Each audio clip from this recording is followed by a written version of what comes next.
You ever think someone in your family is the holy one? Yeah, that was my uncle, until his modesty rules destroyed his life. It was July 2020, peak COVID. My mom, my little sister, and I all tested positive. Fever, chills, the whole deal.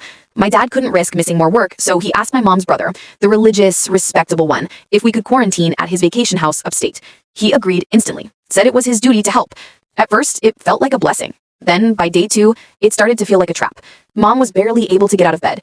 That's when my uncle gathered us in the hallway and said, "While you're under my roof, you'll follow my rules. No shorts above the knee, no tank tops, and proper undergarments at all times. It's about modesty and respect."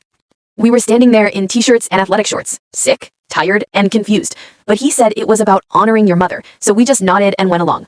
Here's the thing. Before we got sick, I had set up a few cheap security cameras for a school project. When Mom got worse, I put 2 in her room and 1 in the hallway to keep an eye on her from my phone. I thought I was protecting her. Turns out, I caught something entirely different. 3 days later, my aunt had to leave for a work emergency. The moment her car left the driveway, my uncle knocked on our door, didn't wait for an answer, and just walked in. "Outfit check," he said, staring at us.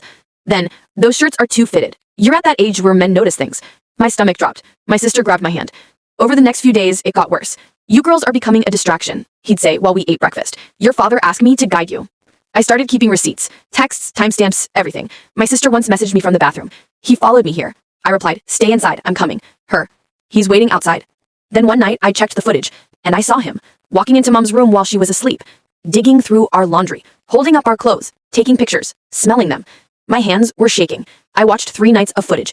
Every time Mom was asleep, he'd creep around, checking our door, taking pictures, and whispering to himself. Day 11 was the breaking point. My sister went downstairs at 2 a.m. for water. I heard his voice in the hallway. "Can't sleep? You remind me of your mother," before she learned modesty. I ran. My phone was recording when I saw him sniffing her hair. I yelled, "Mom needs you, now," and dragged my sister upstairs. Mom was barely conscious, but when I showed her the footage, she snapped awake. She called my dad, who joined by video, and then called my aunt. Within hours, everyone was in the living room. My mom, shaking with fever, my sister crying, and my aunt staring at her husband in horror. We played the footage, every clip, every word. My uncle stammered, "I was protecting them, teaching them modesty." My dad's voice came through the phone, cold as ice. "I asked you to keep them safe, not to stalk them."